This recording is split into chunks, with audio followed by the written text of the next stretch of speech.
The end is near. कलयुग आप अपने अंतिम चरम पर पहुंच चुका है। कलयुग का अंत बस होने ही वाला है। शास्त्रों के अनुसार कलयुग की आयु 4,32,000 साल की थी, लेकिन कलयुग में बढ़ते पाप और कली के प्रकोप की वजह से इसकी आयु घट के बस 5,000 साल की हो गई है। आपके मन में सवाल आएगा कि जब शास्त्रों में कलयुग की आयु 4,32,000 साल लिखी है तो कम कैसे हो सकती है। इसके लिए मैं आपको एक एग्जाम्पल देता हूँ। मान लीजिए आपने एक कुत्ता पाला।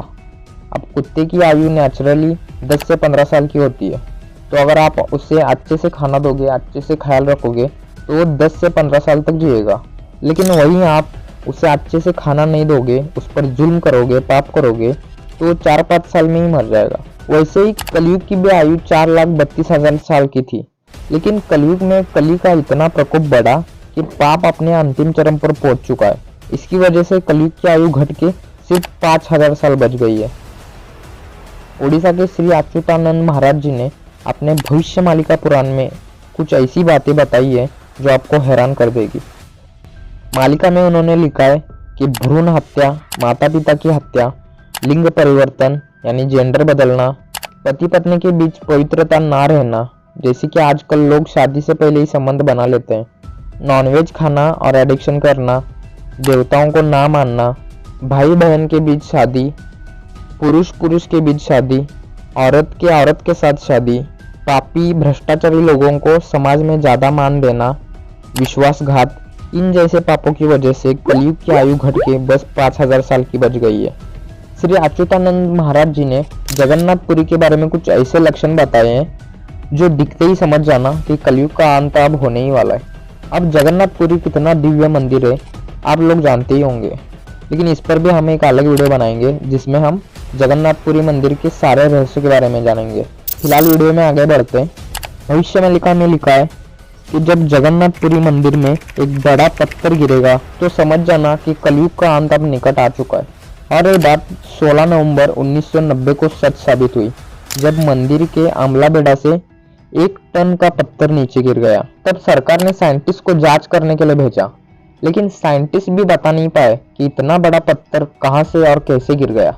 मालिका ने अगला संकेत बताया है कि जब मंदिर में लगा चूना गिरने लगेगा तब देश में आर्थिक संकट आएगा। ये बात भी 1991 में सच साबित हुई।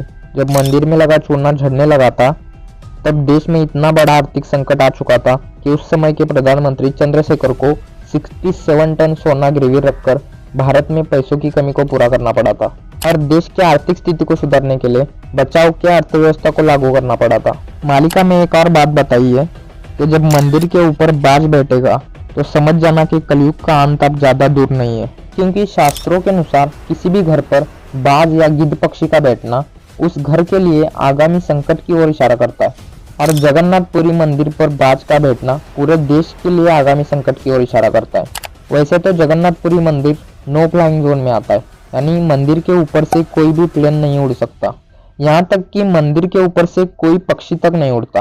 प्लेन तो चलो नो फ्लाइंग जोन एरिया होने के कारण नहीं उड़ सकते, लेकिन मंदिर के ऊपर से पक्षी भी क्यों नहीं उड़ते, ये मंदिर का रहस्य है जो हम किसी और वीडियो में देखने वाले हैं। लेकिन मैं आपको एक बात बता दूं, आज से 3 साल पहले मंदिर के ऊपर एक बाज बैठा था जो 10 मिनट तक वहां पे बैठा रहा। उसके बाद ही देश में कोरोना का संकट आया था।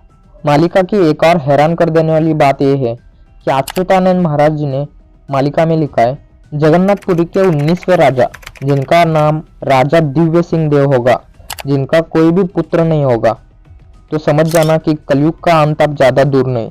और वर्तमान में जगन्नाथपुरी के 19वें राजा का नाम राजा दिव्य सिंह देव ही है और उनकी बस एक कन्या है, कोई भी पुत्र नहीं है। 600 साल पहले लिखी हुई ये भविष्य मालिका, जिसकी लगभग हर एक बात आज सच साबित हुई है, जो हमें कलयुग के अंत की ओर इशारा करती है।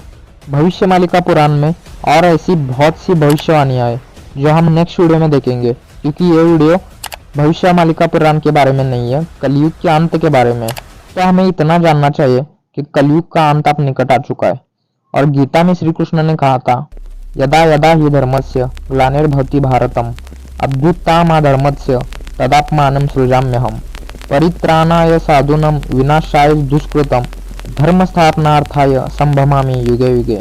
यानी जब जब धरती पर पाप बढ़ता है और धर्म की हानि होती है, तब तब पापियों का विनाश करने और धर्म की स्थापना करने मैं हर एक युग में जन्म लेता हूँ और शास्त्रों के अनुसार इस कलयुग का अंत करने और सतयुग की स्थापना करने भगवान नारायण अपने 10वें अवतार कल्कि के रूप में जन्म लेंगे।